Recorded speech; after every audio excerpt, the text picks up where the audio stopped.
আসসালামু আলাইকুম বন্ধুরা, আপনারা কেমন আছেন? আশা করি অনেক ভালো আছেন। আজকে নতুন দিনে নতুন আরও একটা ভিডিও নিয়ে আসলাম। লাউ দিয়ে মাছ দিয়ে আজকে একটা রেসিপি বানাবো, আপনারা দেখেন। এখানে মাছ নিয়ে নিলাম, হলুদের গুঁড়ো, লঙ্কা গুঁড়ো, লবণ দিয়ে মাছটা আমি ভালোভাবে মাখাইয়া নিব। হাতের সাহায্যে আমি ভালোভাবে মাখাইয়া নিলাম। মাখানো হয়ে গেছে। এইবার আমি তাওয়ার ভিতরে দেখেন তেল দিয়ে দিছি। তেলটা গরম হওয়ার পরে আমি মাছগুলো দিয়ে দিলাম। দিয়ে এইবার আমি মাছটা ভালোভাবে ভেজে নিব। আশা করি আপনাদের ভিডিওটা ভালো লাগবে। যদি ভালো লাগে লাইক কমেন্ট শেয়ার করেন, সাবস্ক্রাইব করে দিয়ে নতুন বন্ধু হইন, সাথেই থাকেন। দেখেন আমার মাছ ভাজা হয়ে গেছে। এবার কড়াইতে আমি পেঁয়াজ কুচি, লঙ্কা কুচি তেলের ভিতরে ভালোভাবে ভেজে নিচ্ছি। এইবার আমি গোটা জিরা দিয়ে দিব। গোটা জিরাও দিয়ে দিলাম।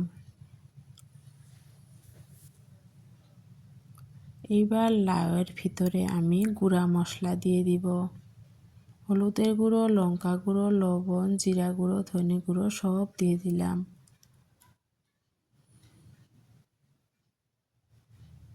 সম্বারটা আমার দেখেন হয়ে গেছে। এইবার আমি লাউগুলো ঢেলে দিলাম।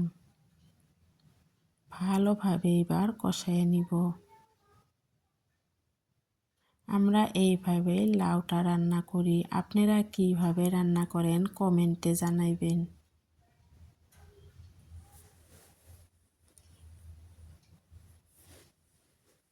দেখেন আমি সুন্দরভাবে লাউটা কষায় নিচ্ছি।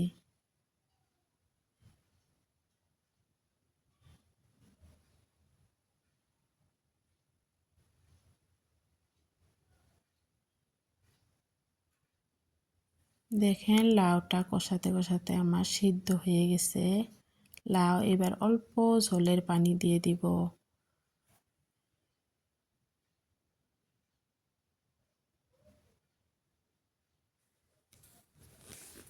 লাউ দিয়ে মাছ দিয়ে রেসিপিটা অনেক সুন্দর হয়েছিল।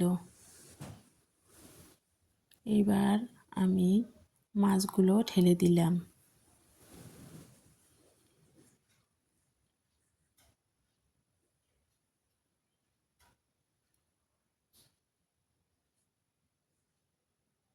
দেখেন কি সুন্দরভাবে বলক চলে এসেছে। আমার মাছটা হয়ে গেছে। এবার আমি গ্যাসটা অফ করে দিলাম। ভালো থাকবেন, সুস্থ থাকবেন। আল্লাহ হাফেজ।